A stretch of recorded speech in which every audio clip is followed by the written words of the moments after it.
어서 오십시오. 어,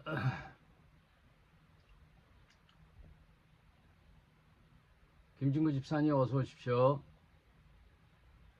날씨가 매우 덥죠? 네, 박 집사님도 어서 오십시오. 더운데 어떻게 지내십니까?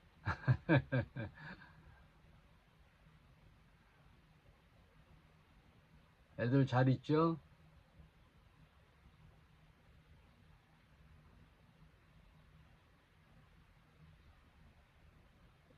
오늘 안 더워요?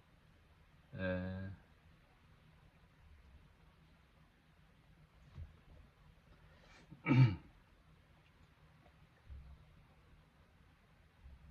주신이네는 어제 그 산후조리원 동기가 세 가족이 있는데 애들이 다 그때 생일도 거의 뭐 하루 이틀 차이 그 산후조리원 동기들하고 강화 펜션에 놀러 갔어요. 아무래도 애들이 같은 또래니까 잘 뭉치더라고.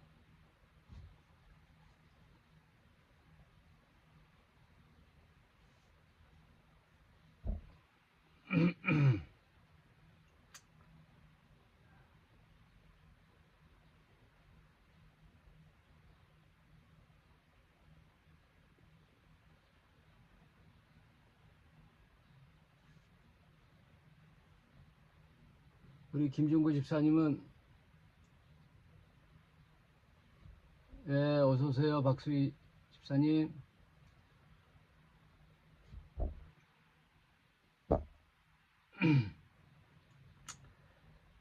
더운데 다들 건강 유의하시고 물 자주 마시고 여름 잘 나시기 바랍니다.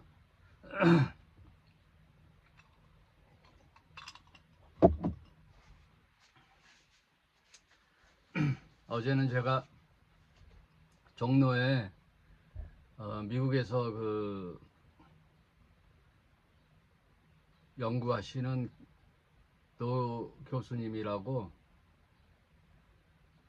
늙어서 노 교수님이 아니라 성이 노 씨예요. 노경섭 교수님이라고. 원래 그 대학에서 통계학을 강의하셨는데 우리나라 통계학의 거의 손안에 꼽히는 그런 권위자이신데, 그분이 쓴 책이 그 대학 교재로도 쓰니까요. 그분이 이제 미국에 가서 통계학을 기반으로 하는 AI에 대한 그 연구를 하더라고요. AI가 원래 그 통계 여러 가지 그 예시를 모아서 가장 질문에 대한 알맞은 답을 주는 거잖아요. 그러니까 통계학의 한 부분이 될 수 있더라고. 그래서 그 무슨 연구인지는 자세히 모르지만 작년에 갔다가 다시 돌아와서 이제 와이프하고 애들 다 이렇게 집을 여기서 정리하고 아예 이민을 가셨어요. 그래서 제가 성경 모임에서 몇 번 뵈서 친분이 있어가지고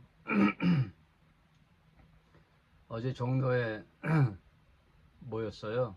그랬더니 일산에 우리 장로님, 정종강 장로님도 오시고, 그 모인 장소가 그 이화영 씨가 하는 어게인 프레시, 어게인 뭐더라?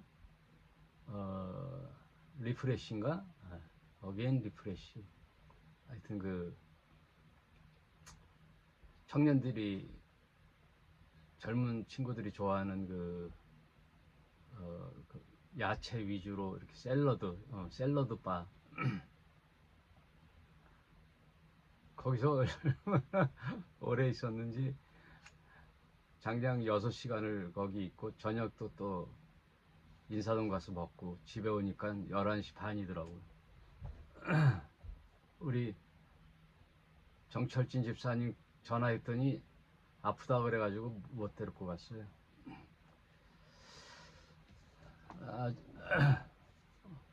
오늘 성경 말씀 또 살펴보도록 하겠습니다. 어제 참 뜻깊은 시간이었어요. 여러 가지 신앙의 문제, 또 미국 교회, 또 일산 형님 오시니까 한의학에 또 일가견이 계시잖아요. 그 한의학에 대한 이야기들, 또 통계학에 대한 이야기, 또 성경에 관한 이야기들 아주 재미나게 여러 방면으로 얘기를, 웬 남자들이 수사가 이렇게 많은지 시원한 에어컨 속에서 냉커피, 그 아이스 아메리카노 먹고 하니까 나올 생각을 안 하더라고. 마태복음 6장 그 산상수훈과 또 산상수훈 그 중간에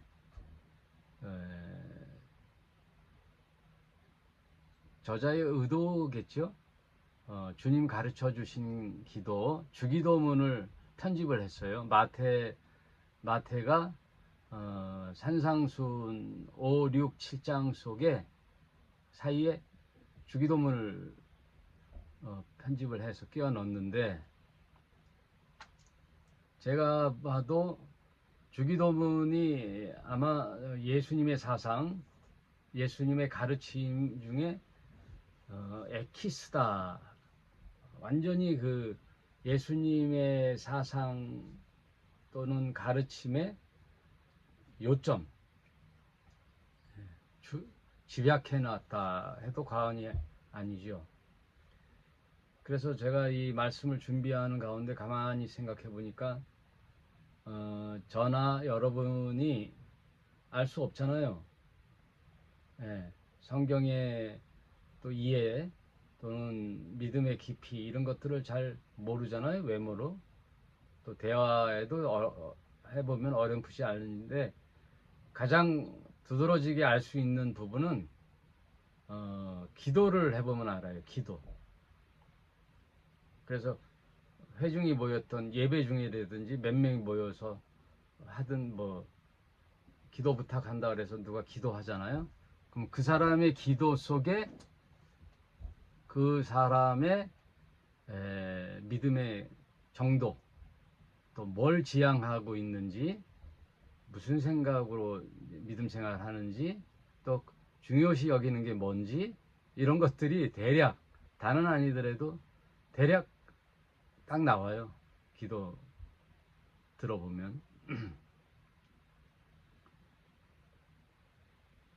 교회를 오래 다니고 교회에서 중직을 맡고 누가 봐도 참 신앙이 깊다고 생각하는 그 사람도 대표 기도를 한다든지 기도를 딱 시켜보면은 대략 알아요.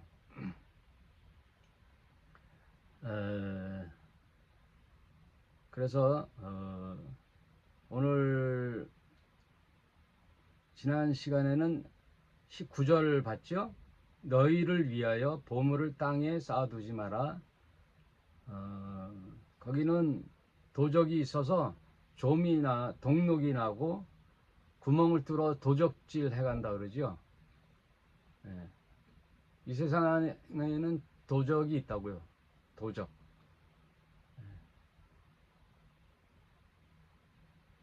그래서 요한복음 10장 10절에는 도적이 오는 것은 하고 얘기하잖아요. 도적이 누구냐? 마귀의 조종을 받은 사이비 종교 지도자들을 얘기하는 거예요. 사이비 종교 지도자들. 도적이 오는 것은 죽이고 멸망시키는 것 뿐이요. 선한 목적은 하나도 없어요. 오직 죽이고 멸망시키는 것 뿐이요. only. 그거예요. 그렇게 도적의 정체성을 얘기하면서 예수님 당신의 정체성을 얘기하죠. 나는 내가 온 것은 양으로 생명을 얻게 하고 더 풍성히 얻게 하는 거예요. 정반대죠. 완전히. 도적과 주님은 정반대 지향성이죠. 도적은 죽이고 멸망시키는 거죠. 오직 결과가 죽이는 거예요. 주님은 우리로 하여금 구원을 주시고 생명을 얻게 하되 풍성히 얻게 하시는 거죠. 죄에서 우리를 구원해 줘서 너무나 감사한데도 어디에 반열에 올려놓느냐? 당신의 반열에 올려놓는 거예요. 신적 반열에. 그게 영생이에요. 영생이라는 것은 이터널 라이프라는 그냥 문자적 해석은 영원히 산다라는 개념이 쉽게 들어오는데, 사실은 진짜 그 본질적 의미는 신적 생명을 부여받다, 그런 뜻이에요. 영생, 신적 생명을 부여받다. 그냥 시간적으로 영원히 사는 걸 의미하는 게 아니죠. 여러분, 영원히 산다 그러면 뭐 시간적 개념이 아니잖아요. 신적 생명을 부여받다라는 뜻은 우리도 하나님처럼 된다라는 뜻이에요.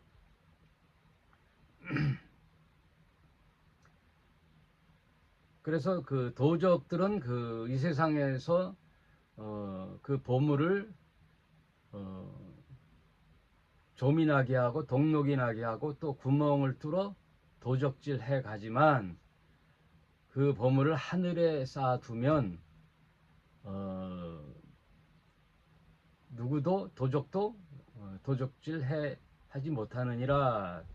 지난 시간에 했던 것도 반복해서 설명할 필요는 없고요. 이렇게 지난 시간에 했죠.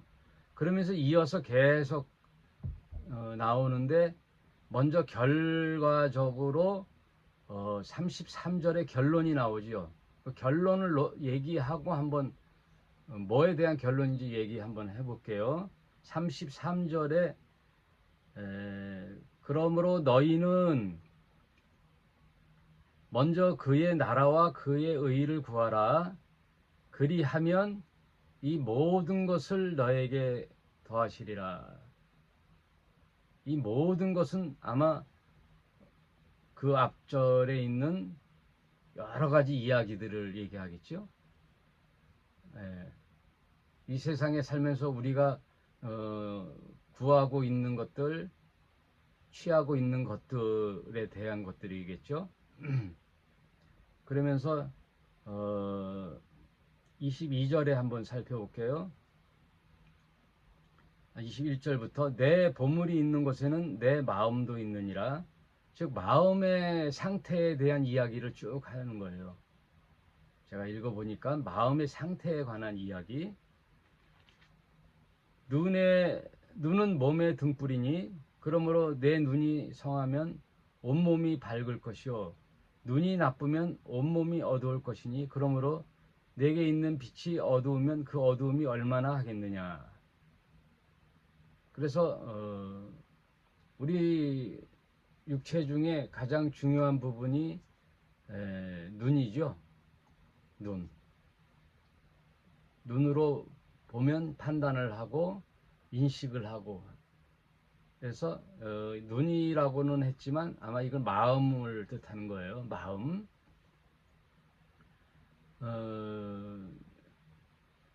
성경 말씀은 아니지만 관상을 보는 사람들도 이런 얘기를 하죠. 관상을 보는 사람들은 먼저 손을 보잖아요. 어떤 사람은 발금도 보고 족상, 수상, 그다음 관상을 보죠. 얼굴. 이렇게 여러 가지를 보지만 가장 그런 자들도 중요시 여기는 게 뭐냐면 심상이라 그래요. 심상. 마음의 상태, 마음의 자세. 성경도 중요시 여기는 게 마음을 보거든요. 우리들의 마음. 하나님 나라가 어디 있느냐? 여기 있다 저기 있다 할 수 없으니 내 마음에 있느니라 주님이 말씀하시거든요. 천국과 지옥도 내 마음속에 있는 거예요. 산상수훈의 모든 내용들이 다 마음에 관한 이야기들이었잖아요. 그리고 24절에는 무슨 얘기를 하냐면 한 사람이 있는데 그 사람이 두 주인을 섬기지 못할 것이다 그러죠. 네. 종이 있으면 한 사람의 종이 돼야지 이 사람도 섬기고 저 사람도 섬기면 혼란스럽고 또 제대로 일을 못하는 거죠. 올바른 종의 자세가 아니죠. 종은 한 사람을 섬기는 거예요. 왜냐하면 혹 이를 미워하며 저를 사랑하거나 혹 이를 중히 여기며 저를 경히 여기게 됨이니라. 너희가 하나님과 재물, 그러니까 하나님과 재물을 동등한 자리에 올려놨어요. 그러면 그건 뭐 재물을 어디다 올려놨느냐? 우상의 자리에다 올려놓은 거예요. 우상의 자리. 하나님의 섬김과 재물의 섬김을 놓고 두 주인이라고 했으니까. 사실 오늘날 같이 자본주의 사회에서는 이 말이 굉장히 우리한테 쉽게 다가오지요. 재물, 돈. 이걸 이제 만몬이라 그러거든요. 돈에 관련된 모든 물질적 세계, 만몬, 만모니즘. 그래서 그 물질주의라 그러죠. 물질주의. 예. 그래서 그 재물을 이용해서 중요한 건 사람을 살리는 일을 해야 되는데 재물은 수단이 돼야 되는데 바뀌었어요. 사람이 수단이 되고 재물이 주인이 돼버린 거예요. 목적이 된 거예요. 돈과 재물, 여러 가지 물질을 통하여 사람을 사귀고 섬기고 사랑하고 사람을 살리는 일에 써야 되는데 돈이 목적이 되어 부모, 심지어 부모도 배반하고 더 나아가서는 아내, 남편도 배반하고 친구도 배반하고 배반은 뭐예요? 이용도 하죠. 이용해버리잖아. 로또 얘기도 했었죠. 잘 살던 부부가 갑자기 로또 당첨되고 서로 이혼하고 서로 훔쳐갈까봐 싸움 나고 소송하고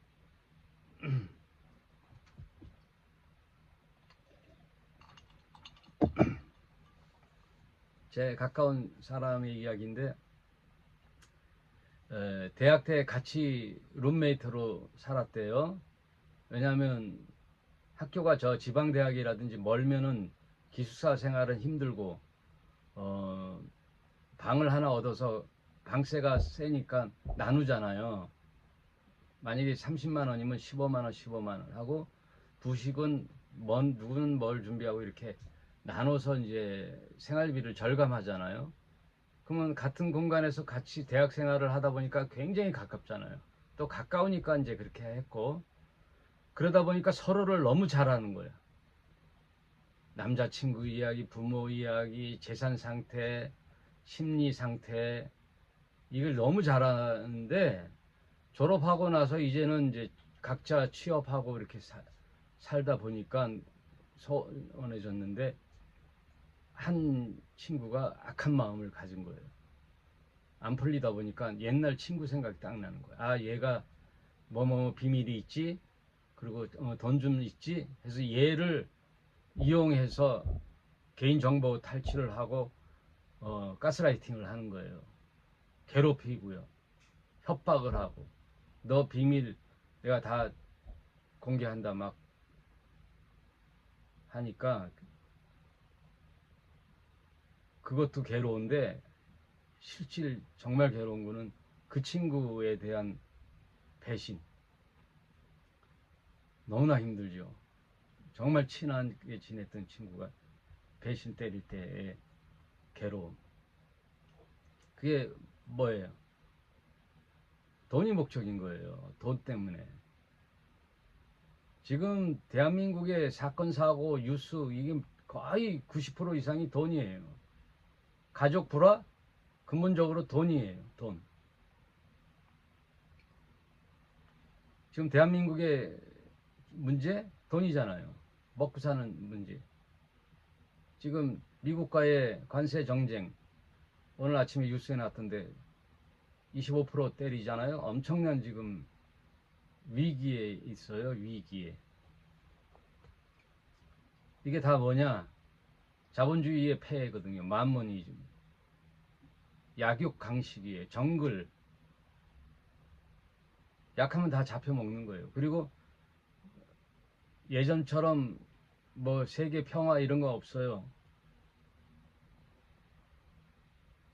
민주주의 미국의 세계 경찰 국가, 그 기독교 국가 미국이 세계 평화를 위해서 뭐 그런 거 없다고요. 이제 다 사라졌다고요. 자국 이익주의거든요. 이제 트럼프가 하는 말 한마디 한마디가 얼마나 정말 모욕감을 줍니까? 자기 건물에 월세 올리는 것보다 대한민국에 미국 주둔 경비 올리는 게 더 쉽다 그랬잖아요. 주한미군 주둔비를 올리잖아요. 그게 더 쉽대요. 그러니까 얕잡아 보는 거죠, 대한민국을. 그러니까 그 얼마나 간악한 사업가예요.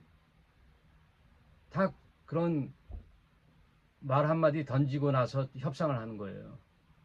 굉장히 치욕적이고 모욕적인 거죠. 그래서 저는 제가 이렇게 또 목사의 관점에서 이렇게 보면 잘 나가는 것 같아도 반드시 망해요. 미국은 트럼프는 자충수를 두는 거란 말이에요.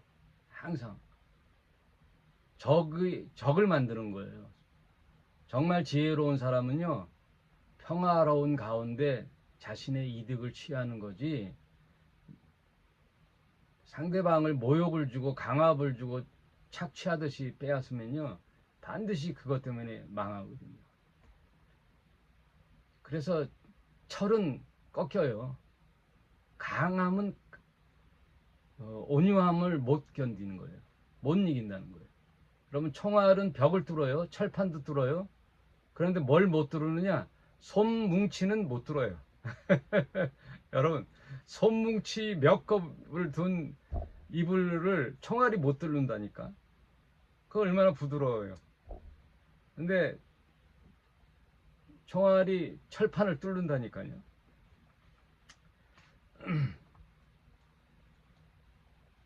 온유함을 못 이긴다니까. 여러분, 산에 가면 산의 주인은 왕은 누구죠? 호랑이죠. 그렇게 알고 있잖아, 호랑이. 그런데 호랑이는 산 한 부분을 차지하고 종족이 적어요. 몇 마리 안 돼. 그런데 온 땅의 산에 누가 많아요? 토끼가 무지하게 많다고요. 토끼. 토끼는 한번 새끼를 낳으면 짧은 그 배란기에 새끼를 낳잖아요. 그럼 엄청 많이 난다고. 또 금방 또 많이 금방 불어난다. 그래서 산에 세월이 지나면 그 산에 토끼 왕국이 되는 거예요. 토끼 왕국. 아마도 그래서 온유한 자는 복이 있나니 땅을 너희들이 차지할 것이요 기업으로 받을 것이요 라는 의미가 그런 의미일 거예요. 온유한 자. 강한 자는 부러지게 돼 있어요. 그래서 여기서 말씀하는 목적은 재물은 돈은 필요하지만 우선순위와 경중 뭐가 중요하고 덜 중요한 그걸 정하라는 거예요. 그래서 마지막 결론이 뭐죠? 먼저 그의 나라와 의. 이걸 또 개신교회에서는 교회에다가 얘기를 많이 해요. 먼저 그 나라와 그 의를 구하라는 의미가 뭐예요? 교회에서 예배드리고 기도하고 헌금하고 전도하고 충성 봉사하는 게 그 나라 의를 구하는 걸로 얘기를 해요. 그러면 교회 생활이 그렇게 중요하다 생각하면 또 그렇게 먹히잖아요. 그렇게 살아왔잖아요. 여기서 말하는 그 나라와 그 의는 그런 의미가 아니에요. 하나님의 통치 원리가 온 이 땅에 이루어지는 그 뜻을 의미하는 거예요. 하나님의 나라의 통치 원리. 예. 가난한 자와 약한 자들의 위로를 주신 하나님. 산을 허물어 골짜기를 메워서 평탄하게 하시는 하나님의 통치 원리. 악한 자나 선한 자나 비와 햇빛을 골고루 주시는 생명 우선의 원리. 생명 우선이에요. 생명 우선. 여러분, 교통이 체증이 막 됐는데도, 빨간불이 됐는데도 아무 거리낌 없이 통과하는 유일한 차가 하나 있죠. 그건 사이렌을 울리고 가는 구급차란 말이에요. 왜? 구급차, 불자동차 이런 것들은 생명이 달린 거거든요. 생명. 그래서 무엇보다도 앞서는 게 생명이란 말이에요. 생명. 하나님이 왜 악한 자와 선한 자를 물과 비와 햇빛을 골고루 주느냐? 생명이 일단 중요하기 때문에 생명 보존. 그래야 회개할 기회를 계속 줄 거 아니에요. 살아있는 동안에 언제든지 기회가 있는 거예요. 하나님은. 그래서 은혜로운 하나님인 거예요. 여러분, 나는 늦었어. 나는 너무 세상에서 죄를 많이 졌어. 그래서 예수 믿자고 권유하면 저는 안 돼요. 제가 체면이 뭐라 그러지? 내가 염치가 있지. 나같이 나쁜 놈이 이제 와서 뭘 하나님 찾고 천국 가겠다고 그럽니까? 그건 교만이에요. 그것도 더 교만한 거예요. 그게 아무 관계 없어요. 가장 이 세상 예수님 당시에 악한 자가 누구냐? 세상에서 버림받은 자가 누구냐? 다 사람들이 손가락질을 하는 사람이 세리였어요. 세리가 세금 뜯는 세무서 직원이잖아요. 근데 로마 강점기 시대에 로마 통치 시대의 식민지였던 이스라엘이 이스라엘의 유대인을 앞세워서 세금을 뜯게 했단 말이에요. 그러니까 말하자면 로마 앞잡이인 거예요. 우리나라 일본 앞잡이에 있었던 시대처럼. 그러면 로마 사람보다도 같은 민족인데 더 강압적으로 세금을 뜯는 세리를 가장 악하게 봤단 말이에요. 아주 상종을 안 했단 말이에요. 세리. 완장차고 언제든지 베드로와 안드레와 야곱, 빌립 제자들이 배를 타고 가서 물고기를 잡아오면 늘 뱃머리에 부둣가에서 팔짱 끼고 기다리고 있는 자가 누구냐? 마태였단 말이에요. 마태. 세리 마태. 얼마나 잡았나? 그러면 정확한 세금을 징수하는 게 아니라 더 과한 세금을 징수한단 말이에요. 왜? 원래 정해진 세금에다가 세금의 세리장인 삭개오도 좀 줘야 되죠. 그럼 삭개오는 세리장을 계속 유지하려면 또 어디다가 세금을 바쳐야 되냐? 로마 감독관의 세금을 좀 또 돈을 찔러 줘야 된단 말이에요. 그게 세상 카테고리 카르텔이란 말이에요. 그게 크게든 작게든 항상 세상은 그런 카르텔로 돼 있단 말이에요. 예? 그러니 과한 세금을 거두니까 언제나 원수란 말이에요. 베드로와 다른 제자들과 마태하고는 상종을 하기 싫은 그런 직업군이었는데 예수님은 제자를 삼은 거예요. 우연히? 아니죠. 의도적이죠. 의도적으로 그렇게 제자를 삼는 거예요. 예? 그 마태 세리 집에 가서 오늘 내가 너희 집에 가서 저녁을 먹으면 안 되겠냐 초청을 해다오. 그게 의도적이란 말이에요. 그러니까 마태 친구들은 다 세리들이거든요. 그럼 세리들이 앉아서 술 마시고 세상 이야기하고 할 때 예수님도 그 자리에 껴서 이런 얘기 저런 얘기 하나님 나라 얘기를 한 거란 말이에요. 그러니까 처음에는 우습게 봤다가 말하는 게 권위 있으니 점점점 빨려 들어가는 거지요. 거기서 나온 유명한 예화가 집 나간 둘째 아들 탕자 이야기예요. 탕자. 그 탕자 이야기를 막 하다 보면 어느새 그 탕자는 세리가 되고 나는 저 세리와 달라요 하는 제자들은 큰 아들이 되는 거예요. 첫째 아들. 얘기를 듣다 보면 그 인물의 이입이 되잖아요. 저 나쁜 놈. 아버지가 살아있는데 유산 달래서 재산을 가지고 저 먼 나라 가서 다 창기와 친구들과 술과 노름으로 탕진한 저 둘째 아들은 절대 돌아오서는 안 되죠. 저놈 새끼는 어디서 굶어 죽든지 말든지. 큰아들의 심리가 그렇단 말이에요. 그거는 구약의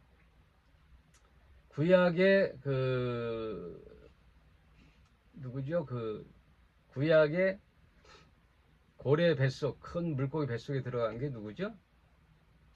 빨리 아는 사람 돼요. 나 요새 깜빡깜빡.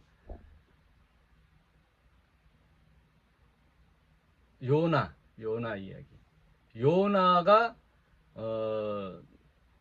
니느웨 성 가서 하나님 말씀을 외쳐라 회개를 촉구하라 그랬더니 요나가 미쳤냐 그러죠. 내가 미쳤어요. 하나님 아무리 그래도 내가 내 동족에게 가서 그 니느웨 이방 백성에게 가서 왜 그런 말씀을 외칩니까? 싫습니다 하고 도망가는데 마침 다시스로 가는 배가 있단 말이에요. 그러니까 여러분 내 인생이 잘 풀리는 것 같으면 이상한 거예요. 어떨 때는 그 다시스로 가다가 배가 침몰된 직전에 사실 이래서 나 때문에 이런 어려운 상황이 오는 거다. 그러니까 요나를 빠뜨려서 물고기 뱃속에 있게 했잖아요. 그 요나가 어떤 생각을 했느냐? 마치 세리 마태와 같단 말이에요. 그 이야기와 마찬가지란 말이에요. 베드로 나머지 12제자가 저 마태 같은 놈하고 우리가 같은 제자가 된다고? 어린 반푼어치도 없는데 한데 얘기를 듣다 보니까 아버지 심정은 뭐예요? 아들이 돌아오니 다 회복시켜주고 큰아들 손잡고 작은아들 손잡고 잔치에 참여하는 이게 하나님 나라예요. 하나님 나라. 큰아들과 작은아들을 손을 잡고 좌우에 놓고 풍악을 울리고 살찐 송아지를 먹고 기쁨과 평화와 즐거움이 있는 그 에덴 동산과 같은 그게 하나님 나라예요. 예? 그래서 그 얘기를 했지요. 한 부분 이야기가 성경 전체 이야기라고. 예. 프랙탈 구조로 돼 있다 그랬죠. 사람이 우주고 우주가 사람인 거. 사람 안에 세포가 세포를 현미경으로 쳐다보면 우주의 원리랑 똑같다는 거예요.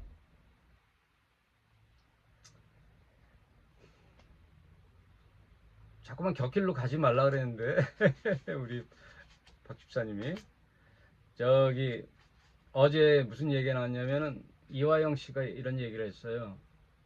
이 엄청나게 큰 지구 태양계와 같은 엄청나게 큰 우주가 태양계가 수조 개가 있는 이 은하계와 이 우주가 과연 이 지구에만 사람이 살게 하셨을까? 막 그런 질문을 하잖아요. 그랬을 때 제7일 안식일교회 교리 가르치면 이런 게 있어요. 지구는 예수님이 방문한 아주 특별한 인간계다. 하나님이 직접 방문한 인간계. 그런 얘기 처음 들어보죠? 이 우주에는 지구와 같은 똑같이 다른 행성에도 사람들이 살고 있는데 특별히 이 지구는 망가졌어요. 사탄 때문에 병들었단 말이에요. 이 병든 곳을 신이 가정 방문한 정말 특별한 지구. 그 신이 인간이 되어서 방문한 인간계의 이 지구인들. 그래서 훗날 하나님 나라라는 곳에 갔을 때 우주에 있는 모든 인간계의 사람들을 만나볼 때 당신은 어느 별에서 왔습니까? 예, 지구에서 왔습니다. 그럼 거기가 바로 우리 예수님이 방문하신 그 지구인가요? 하고 되게 부러워한다는 거예요. 이런 얘기, 이건 성경에 없는 얘기예요. 유추 해석이에요. 이거 안식일 교회 그 강사 선교사님한테 들은 얘기예요. 이런 얘기들. 제가 개척 초기에는 교제를 했었거든요. 하용판 선교사라고. 우리 박 집사님하고 박영미 집사님하고 김종우 집사님은 한번 만나봤을 거예요. 그죠? 중국에서 온 선교사, 완전 아주 몰골이 상접하신 분인데 선교사님이죠. 근데 말씀은 굉장히 놀랍죠? 요한계시록 강해했죠? 그 인간계에 오셨다는 거예요. 여러분, 학교에 담임 선생님이 가정 방문을 할 때 누구 집을 방문해요? 문제아의 집을 방문하는 거예요. 문제. 네, 학교 안 나오고 집안에 부모님이 뭐 싸움을 해서 이혼을 위기에 있다든지 막 집을 나갔다든지 엄마가 집을 나갔다든지 그럼 애가 안 나오면 선생님이 가서 어떻게 하나 가정 형편을 살펴보는 게 진정한 담임이잖아요. 그 선생님이란 말이에요. 우리들의 담임 선생님이 누구예요? 예수님이에요. 예수 그리스도. 제가 누누이 강조하죠. 하나님의 나라의 원리, 이 세상의 원리랑 똑같다는 거.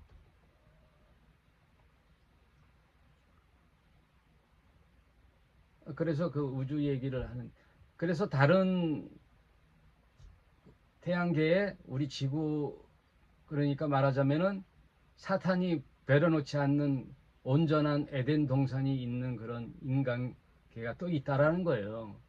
유추 해석이라고 했잖아요. 재밌잖아요. 그래서 어느 날 하나님 나라 어자에서 어전 회의가 열려요. 계시록 보면은 12장로들이 있고 신하들이 다 있잖아요. 그리고 그 가운데 하나님 어자가 있잖아요. 왼쪽이 좌편이고 이쪽이 좌편이고, 여기서 보면 여기가 우편 좌편이고 저쪽에서 보면 여기가 우편. 관계없지요. 동등한 자리라는 거예요. 하나님 우편에 예수님이 서 있는데 예수님의 모습은 어떤 모습이에요? 일찍 죽임을 당한 듯한 어린 양 예수. 머리에는 가시면류관과 허름한 옷, 다 찢겨진 옷, 채찍 맞은 옷 모습, 옆구리에 창이 찔린 모습, 일찍 죽임을 당한 듯한 어린 양 예수께서 서 있는단 말이에요. 망그러진 지구를 살리신 그 예수. 그 예수님을 보니 12장로들이 다 어떻게 해요? 써있던 면류관을 다 예수의 발 앞에 던지고 찬양과 경배를 드렸다 그러잖아요. 거룩하시다, 거룩하시다, 거룩하시다. 찬양과 영광과 존귀를 세세 영원토록 받기에 합당하신 주님, 어린 양 예수님. 하나님 아버지 하고 찬양과 존귀를 드린다 그러지요. 근데 그 어전회의에 각 나라 그 행성의 대표자가 오는 거예요. 지구의 대표, 또 어느 은하계의 대표들이 막 올 거 아니에요. 그러면 보고를 해야 되잖아요. 하나님 어전회의에. 예? 마치 대통령이 있으면 각 나라 그 지방 관료들이나 장관들이 다 집합하잖아요. 국무회의에. 그럴 때 보고를 하잖아요. 보고를 하는데 어느 날 지구의 대표자로 아담이 와서 보고를 했었는데 아담이 안 와. 여러분 이게 그냥 이야기 상상의 이야기만으로는 아니에요. 모세가 어디 갔어요? 호렙산에 갔을 때 하나님 어전에 가서 하나님 나라에 있는 성전을 모방하여 그대로 모형으로 성막을 지은 거예요. 그럼 모세가 호렙산에 간 거예요? 하나님 나라 어전에 간 거예요? 어전에 간 거예요. 하나님 나라 어전에도 성전이 있단 말이에요. 또 누가 있어요? 바울이 또 3천층에 갔다 그러잖아요. 3천층에 갔다. 사도 요한도 하나님 나라 어전에 가서 그 그림을 보고 쓴 게 요한계시록이잖아요. 이게 다 성경적인 뭐 100% 유추 해석인 뭐 그런 게 아니에요. 근거가 조금씩 있는 거예요. 그래서 어느 날 아담이 보고를 해야 되는데 왜? 지구의 대표자잖아요. 지구를 누구로 세웠어요? 아담을 청지기로 세웠잖아요. 지구를 관리하는 대표자. 근데 어느 날 갑자기 누가 와요? 사탄이 오는 거예요. 사탄이. 예? 왜? 아담한테 넘겨받았다는 거예요. 아담한테. 그래서 마태복음에 보면은 예수님을 시험할 때 천하 만국을 보여주면서 뭐라 그래요? 이것을 내게 줬으므로 내 주인, 내가 주인이다라는 구절이 있죠? 이런 구절 하나하나들이 재밌는 말씀이란 말이에요. 이 온 우주가, 아니, 이 지구가, 이 땅이 천하 만국을 보여주면서 그 영광을 나의 것이므로 너에게 주겠다는 거예요. 뭐만 하면? 절만 하면 예수에게 줄 거다 그랬던. 누가? 사탄이. 그래서 지금 지구의 공중 권세를 잡은 자가 누구예요? 사탄이에요.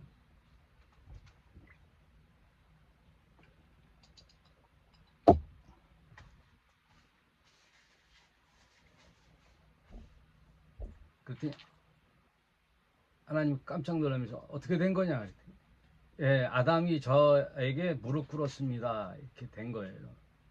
그래. 그러면 하나님의 명령을 따라야 할 아담이 사탄의 명령을 따랐으므로 하나님이 얼마나 그 통치의 권위의 손상을 입었겠어요. 예? 사탄이 말하자면 조롱하는 거잖아요. 그 욥기서나 이사야서에는 조금씩 그런 정보들이 있는 거예요. 이 얘기를 하면 뭐 길어지니까.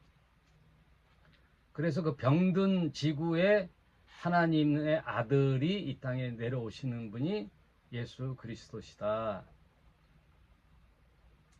그분이 이 땅에 와서 하나님 나라 통치가 이제 이루어지도록 주님이 가르쳐 주신 기도를 가르쳐 주셨다. 그래서 여러분, 주님 가르쳐 주신 기도가 예수 그리스도의 가르침의 엑기스예요. 그냥 아주 집약된 거예요.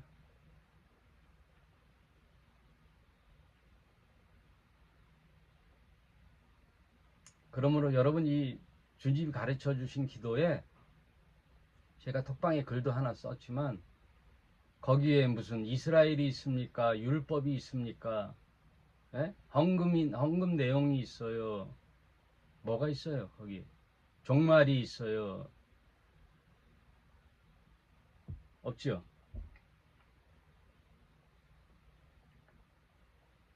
주님 가르쳐 주신 기도. 하나님 아버지, 매일 일요일마다 주일 성수하게 해 주십시오. 늘 11조를 할 수 있도록 11조를 한 자에게 30배, 60배, 100배의 축복을 주시옵시고 이런 게 없잖아요. 예? 주님 가르쳐 주신 율법도 없단 말이에요. 그러니까 여러분 주님 가르쳐 주신 기도를 자세히 이렇게 보세요.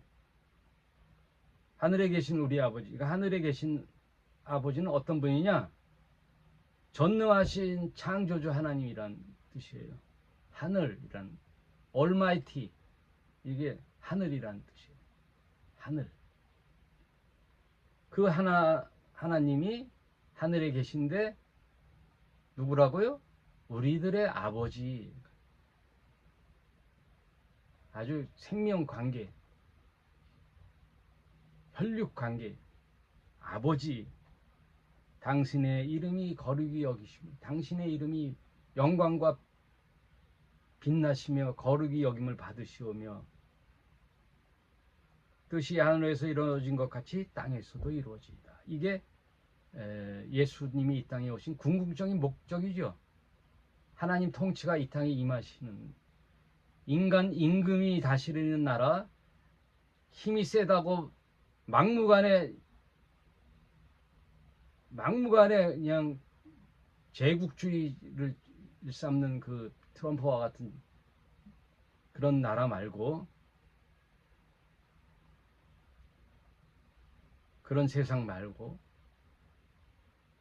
하나님 나라가 이 땅에 임하시며 궁극적인 목표, 또 우리가 육적으로 살아가는 동안에 필요한 일용할 양식을 주옵시고, 육적인 삶의 중요성이에요. 그런데 자손 만대까지 살 수 있는 재산을 내가 저축하겠으면 그거 아니에요. 일용할 양식을 주시옵시고, 이것은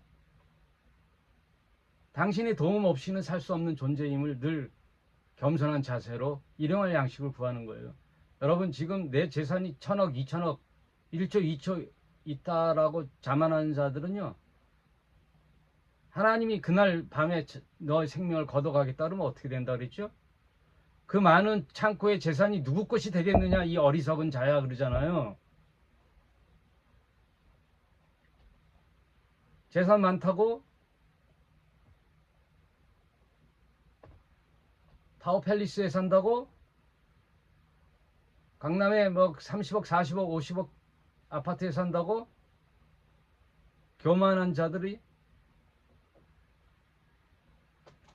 과연 일용할 양식을 주옵소서, 이런 기도가 뭔 뜻인지 알겠나요? 모르죠. 내가 그런 재산이 있어도 한낱 일용할 양식을 구할 뿐인 나약한 존재입니다를 고백하는 거예요. 그러므로 지혜로운 자는 그 재산을 나눠 가난한 자에게도 베푸는 구제의 삶을 산단 말이에요.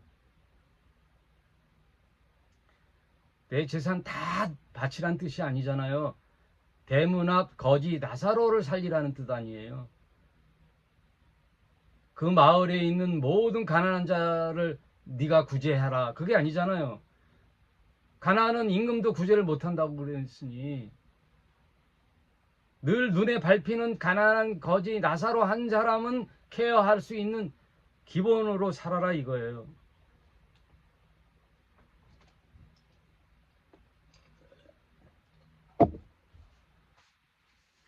아유, 교회 가면 큰일 나. 내 재산 다 뺏겨. 왜? 조금씩 내가 이게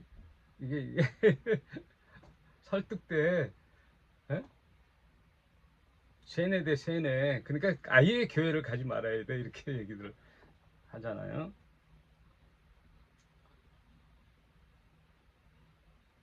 그리고 또 청원이 뭐예요? 다만 악에서 구하여 달라 그러잖아요. 내가 시험에 들지 말고 악에서 구하여 주옵소서. 늘 시험에 들기 쉬운 나약한 존재임을 인정하는 기도. 그 다음 재용서. 이게 실질적인 나의 기도지요. 하나님과 등대고 살았던, 하나님과 멀리 하나님도 찾지 않았던, 내가 주인 되어 살았던 나의 죄를 사함을 주옵시니 아버지인 하나님과 내가 관계 회복이 일어나는 거예요. 실질적인 기도예요. 관계 회복, 제사함. 그 다음 마지막으로, 그러고 나서 하나님과의 관계 회복이 하고 나서 또 하나의 관계 회복을 해야 될 게 뭐예요? 내가 나에게 죄진 저 형제를 용서하였듯이 나의 죄도 용서해 주옵소서. 이웃과의 관계 회복. 여러분, 나에게 과실을 범한 형제를 용서하는 건요, 그 형제를 용서하는 자유도 주지만 나에게도 자유를 주는 거예요. 사실은 나도 늘 얽매여서 사는 거거든요. 그 괴롭힘 속에 누구가 나를 미워하고 나랑 척지고 살고 관계가 안 좋아 살면 나도 괴롭거든요. 그러니까 용서란 나에게도 용서를 주고 관계 회복이 되는 거예요. 샬롬이 오는 거예요. 그래서 진정한 샬롬은 하나님과의 나의 관계 회복, 그 다음은 이웃과의 관계 회복. 그래서 이 땅에 영원히 하나님 나라의 안식과 평화가 이루어지게 하옵소서. 이게 희망의 기도, 이 기도예요. 이 기도에 뭐가 있어요? 뭐가 종교적인 게 있어요? 헌금이 있어요? 율법이 있어요? 구약 이스라엘이 있어요? 예? 곧 세상이 멸망하니까 재산 다 팔아서 종교에다 바치고 그런 게 어디 있어요? 하나도 없잖아요. 주기도문. 아니, 이게 주기도문이 하나님 나라 처음과 끝이라니까요. 예수의 가르침의 처음과 끝이에요. 이게 가장 에키스예요. 그래서 산상수훈 센터에다 놓은 거란 말이에요.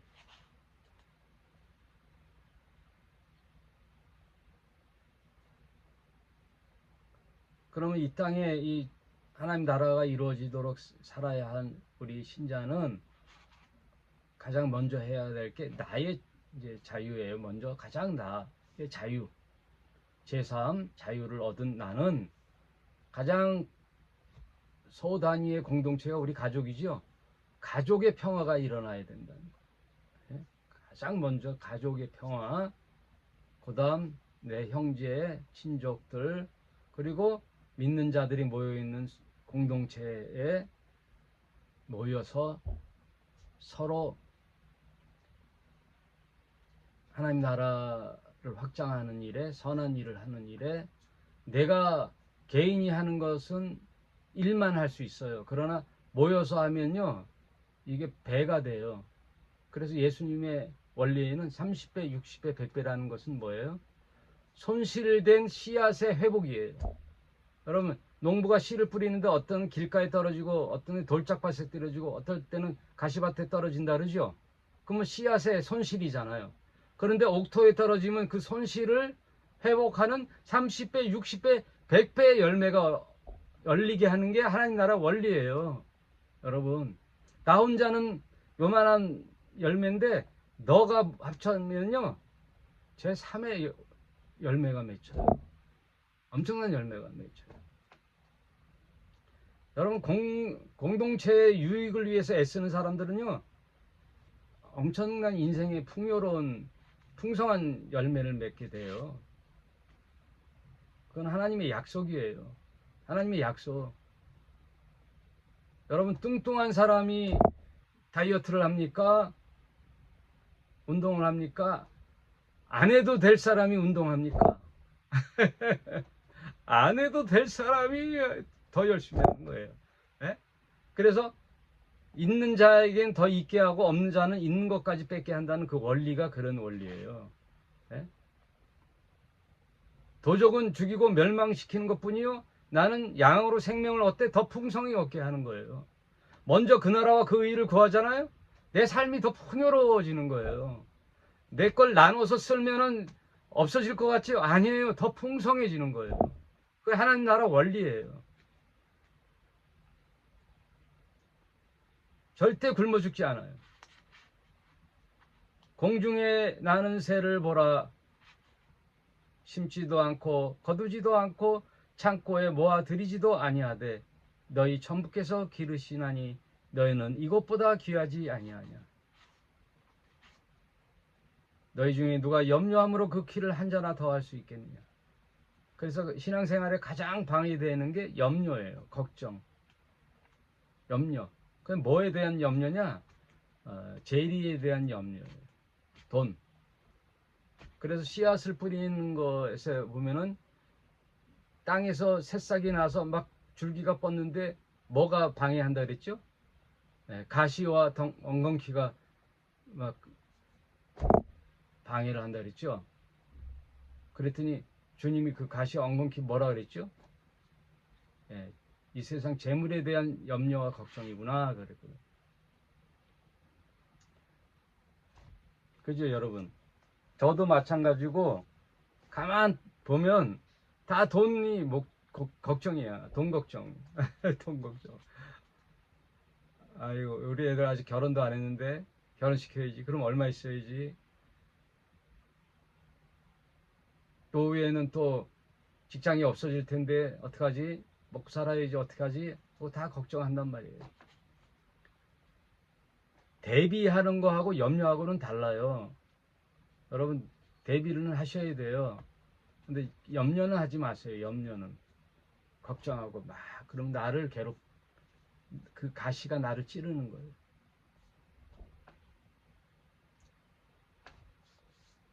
할 수 있는 일 하고 열심히 살되 하나님 공중에 나는 새처럼 하나님이 다 돌보신다는 믿음을 가지셔야 된단 말이에요. 그러므로 물질의 자유하시되 먼저 그 나라와 그 의를 구하는 거예요. 교회 가서 종교생활 하라는 뜻이 아니에요. 여러분 오늘도 시간이 벌써 지났네요. 오늘까지 해서 6장을 마치겠습니다.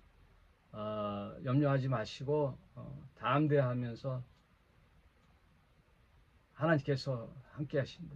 그러니까 열심히 여러분 내가 할 수 있는 일은 하되 오픈 마인드 열린 마음으로 주기도문에 있는 기도 내용대로 기도하시고 담대히 사시는 저와 여러분이 되시길 바랍니다. 오늘 여기까지 하겠습니다.